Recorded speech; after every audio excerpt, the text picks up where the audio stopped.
haleluya, ame, ame, haleluya, ame, oh, ame, haleluya, ame, amen.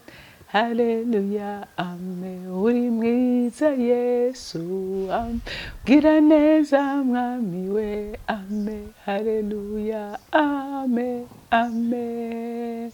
Haleluya, ame, waradukunze, ame, waratubohoye, ame, waradupfiriye, ame, haleluya, ame, oh, ame, haleluya, ame, ame, haleluya, ame.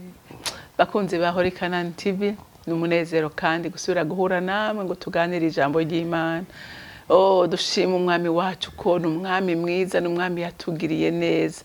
Rero imbere ko dutangura kuganira ijambo yandungikanye uyu munsi, reka tubanze dusenge. Oh, mukunzi mwiza nzi kunyumva, ni wakirisha imwe ngushimira muri kino gitondo. Uri umwami mwiza, uri umwami yadukunze, uri umwami yatwitayeho, uremera urapfa mu gishingo cyacu. Umwami Yesu, iryo nishimwe duhorana mu mitima yacu nk'abakwizeye, kuko iyo atabawe ntitworaza ijuru, iyo atabawe ntitwari kumenya Imana. Ariko uyu munsi watubereye inzira, kanatsinda n'ijambo ry'Imana riravuga ko ari wowe nzira n'ukuri n'ubugingo, atawe ushobora gushika kuri data atari wowe umujanye. None ucomba uyu munsi umuntu wese akagira inyota n'inzara yo kugira imigenderanire myiza nawe, kugira ngo azoragwe ijuru. Mwami, ndagushimiye kandi ndakuninaje, icubahiro cyose kibi cyawe, mu izina rya Kristo Yesu senze nizeye kuvyumvise. Amen, amen. Rero ijambo Imana impaye kuganira namwe, ijambo rivuga ngo ukwizera nigo rufunguruzo rwugurura imigisha yacu. Haleluya. Iyo utizera gushika ku mugisha wawe biragoye. Haleluya. Kandi umuntu atizera ntashobora guhimbara umutima w'Imana. Igihe rero udashoboye guhimbara umutima w'Imana, ntushobora nayo ntishobora kukwitaba n'ingoga. Ariko iyo wizera, Imana iranezewe kandi igakora ibyo wizereye. Haleluya. Dusome rero ijambo ry'Imana mu Baroma igice cya 4, turasoma kuva ku murongo wa 13 dushikane ku murongo wa 25. Ibyasezeranywe tubironkeshwa no kwizera. Mwavyumvise ngo ivyasezeranywe, ivyo Imana yakubwiye utavyizereye biragoye kubishikamwo. Ariko igihe ubyizeye ukaguma watura ko ari ibyawe, urabishikamwo. Haleluya. Ngo kuko atari kubw'ivyagezwe Aburahamu yasezeraniwe canke uruvyaro rwiwe yuko azoragwa isi yose, ariko ni kubwo ukugoroka kuba ku kwizera. Abizigira ivyagezwe iyo baba ari bo baragwa, ukwizera kuba kwarahindutse ubusa, ivyasezeranywe bikaba bititutse. Kuko ivyagezwe bizana ishavu, ariko aho ivyagezwe bitari nta gicumuro kiba kiriho. Nico gituma ivyo vyavuye ku kwizera ngo bibe ivy'ubuntu, kugira ngo ivyasezeraniwe uruvyaro rwa Aburahamu rwose bibe ivya bose, bitari ivyo abaganzwa n'ivyagezwe gusa, ariko ngo bibe n'ivyo baganzwa no kwizera kwa Aburahamu sogokuruza wacu twese. Nk'uko vyanditswe ngo, nkugize sekuruza w'amahanga menshi. Imbere y'Imana yizeye niyo izura abapfuye, kandi yita ibitariho nk'ibiriho. Aburahamu yizeye yizigiye ibitokwizigiwe ngo abe sekuruza w'amahanga menshi, nk'uko vyavuzwe ngo uruvyaro rwawe niko ruzongana. Kandi ntiyagabanukiwe ukwizera, yitegereje umubiri wiwe umaze kuba kaheze, kuko yari amaze imyaka nk'ijana y'amavuka yiwe, na Sara yari yaraciye. Ariko yiyumviriye icyo Imana yamusezeraniye, ntiyakekeranishwa no kutizera, ariko aremeshwa cyane no kwizera, ahesha Imana icubahiro. Amenya neza adakekeranya yuko icyo yasezeranye ishobora no kugikora. Nico catumye bimuharugwako nk'ukugororoka. Ariko ntivyandikiwe we wenyene nk'uko vyaharuweko nk'ukugororoka, ariko no ku bwacu bizoduharugwako nkako, kuko twizeye iyazuye Yesu umwami wacu, imukuye mu bapfuye. Yatangiwe ibigabitanyo byacu, akazugwa kugira ngo dutsindanishirizwe amen. Murumvise yuko ukwizera ari urufunguruzo rukomeye. Haleluya. Ni urufunguruzo rukomeye. Bantu b'Imana, ikintu nabonye cya mbere Satani akoresha ni ikintu cyo kugukuramo ukwizera, akaguterereza ubwoba, akakureka ko ibintu bidashoboka. Haleluya. Kandi nawe acazana ibintu biteye ubwoba, kavururunga ibintu, nawe ukabirabuta ibi bintu byoca hehe. Haleluya. Ariko murumvise ko ibanga rikomeye nuko we gumiza umutima kuco Imana mwavuganye. Haleluya. Ukagumiza umutima kuco Imana yakuganyije ko bari isezerano yaguhaye. Haleluya. Akaba ari gumiza ku mutima, ukavuga ngo umba byirabura bipfa uko bimera kose, nizeri yavuze ko ari yo kwizerwa. Haleluya. Nukubikora ko izobikora. Aburahamu ngo naho yaraba umubiri wiwe akawitegereza, murabona umuntu w'imyaka 100, bantu b'Imana, abashaje pe, abashaje, umubiri wubona wabaye igishambara, ukavuga uti none uyu muntu ni gutagumana ibyizigiro. Ntibitayeho ngo barabe ngo umubiri wanje nakaheze, nta byizigiro bikihari.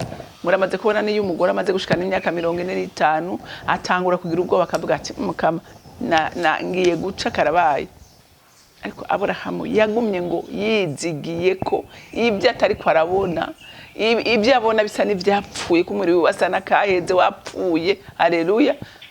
Aravuga ngo iyambariye niyo kwizerwa no kubikora izobikora. Haleluya. Atsindanishirizwa no kwizera. Haleluya. Aravuga ati mwibuke n'umunsi Imana imusaba umwana wiwe. Aburahamu ntiyatinye kumutanga. Yaravuze ati ibyo byose Imana yampaye uyu mwana mu myaka atari yo kuvyara. Sara yari yarabaye akaheze, narabaye akaheze, ariko Imana igasubira ikatugira tukaba batoto, inda ya Sara igasubira ikamera neza, igitereko kigasubira kamera neza, amabere agasubira konsa. Ati iyamumpaye mu buryo budashoboka nizomuzura, kuko icyo yambariye yambwiye ko jewe nzoba sekuruza w'amahanga menshi, kandi he mu nda ya Sara atari muri Hagayi. Haleluya. Haleluya. Aburahamu agumana ukwizera, aravuga ati umwana ndamutanze. Murumva ukwizera ko ari ikintu gikomeye. Nico gituma muntu w'Imana ndakubwira ngo utera intege, ntukangwe n'ibyo uri kurabonesha amaso. Haleluya. Satani wewe arasuriranye ibintu akakureka ko bicitse, ariko umusuzugura umubwire ngo nizeye iyo twavuganye. Haleluya. Imwe yaguhemura kumugaragara, izuba ribika kwa kubasha n'ubushobozi bwose, ikazura umwana wayo mu bapfuye, hamwe kakunyaga urufunguruzo rwa rupfu na kuzimu. Ati yo niyo nizeye ko n'ibyanje bizura bikaba bizima. Haleluya. Uti ndayizera ko nzi kwitabesha, ndayizera ko nzi neza kwitivuguruza kuco yavuze. Haleluya. Usuzugura umwasi, kuko umwasi adutera ubwoba, akatwereka ko bidashoboka, ariko ibidashobokera umwana w'umuntu imbere y'Imana birashoboka. Haleluya. Imbere y'Imana birashoboka. Aburahamu ngo naho yarakaheze ntiyigeze acika intege, ntiyigeze atakaza ibyizigiro byiwe. Yaravuze ngo iyambwiye ndayitegereje. Haleluya. Haleluya. Rero ukwizera abantu b'Imana nigo rufunguruzo gugurura imigisha yacu, kadushikana mu migisha yacu. Utakaje ukwizera, amenya ngo ibyawe birarangiye, Satani arakuboha, Satani arakwica. Haleluya. Kuko nta n'ikintu cyamuzanye murabizi, yazanywe n'ico gusa, no kwica no kurimbura. Haleluya. Haleluya. Ariko ndashima Imana ko dufise umukunzi yaje kuduha ubugingo, kandi adukomereza niki n'ukwizera. Haleluya. Haleluya. Ngo uruvyaro rwawe niko ruzongana, ngo kandi ntiyagabanuka ko ukwizera. Yitegereje umubiri wiwe umaze kuba akaheze, kuko yari amaze imyaka 100 y'amavuka yiwe na Sara yari yaraciye. Ngo ariko yiyumviriye ko ico Imana yamusezeraniye, ntiyakekeranishwa no kutizera, ariko aremeshwa cyane no kwizera, ahesha Imana icubahiro. Mwabyumvise? Niyitaye ko byari kwarabona. Uyu munsi abana b'abantu nshaka kurabisha amaso, nukuri uri kurarabisha amaso y'umubiri, azokwereka ibitagenda, azokwereka ibidashoboka. Ariko ni warabisha amaso y'umwuka, uzovuga ngo haleluya, hari imbere ndazi ko hariho ibyanje, kandi ndazi yuko Imana yanje itabesha, ndazi yuko Imana yanje hari ikivuga. Ingende babwire abantu b'Imana, niyo Imana ataco mwavuganye, iyi Bibiliya ukayisoma uzosangamo amasezerano yawe. Haleluya. Ni wasengera mu ijambo ry'Imana ukavuga ngo Mana wavuze ngo, ukahagarara kuri iryo jambo ukaryizera ukarigumako, Imana uzobona igukorera ibikomeye. Haleluya. Rero ntucike intege, ukwizera niko kwatumye aharugwa ko ari umugororotsi. Ntiyabaye umugororotsi kubera atabyaha yakoze. Aburahamu yarakoze ivyaha, muribuka ko yigeze no kwihakana umugore wiwe, akamutanga incuro zibiri zose, avuga ko atari umugore wiwe. Aburahamu yarabaye igihe atumvira. Imana yamubwiye ati haguruka wenyine, agahagurukana na Baroti Imana ibyo byose ntiyabiraba. Icyatumye yatsindanishirizwe no kwizera. Haleluya. Rero natwebwe ntidutsindanishirizwa n'ibikorwa byiza dukoze, ntidutsindanishizwa n'iki, dutsindanishirizwa no kwizera. Haleluya. Haleluya. Ngo ariko ntivyandikiwe we wenyene yuko byamuharuweko nk'ukugororoka, ariko no ku bwacu bizoduharugwako nkako, kuko twizeye yazuye Yesu umwami wacu imukuye mu bapfuye. Mwavyumvise, natwebwe tubiharugwako, kuko natwe uyu munsi twarizeye Yesu. Ntitwigeze tumubona azuka, ntitwigeze tumubona abayeho, mugabo twaravyizeye, turamenya ngo Yesu yarapfuye, yarazutse, yapfuye azira ibyaha byacu. Uyu munsi twarababariwe kubw'amaraso yiwe, twaravyizeye. Rero dukomeze ukwizera n'ibindi kwa rukuri. Haleluya. Yatangiwe ibigabitanyo byacu, akazugwa kugira ngo dutsindanishirizwe. Urumva, uyu munsi dutsindanishirizwa n'amaraso ya Kristo.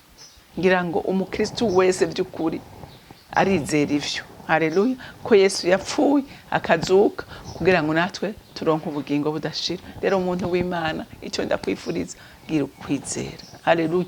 Gira ukwizera, umenye ngo ndahagarara ko kuki Imana yavuze gushika ndagikojeje kwa maboko. Haleluya. Haleluya.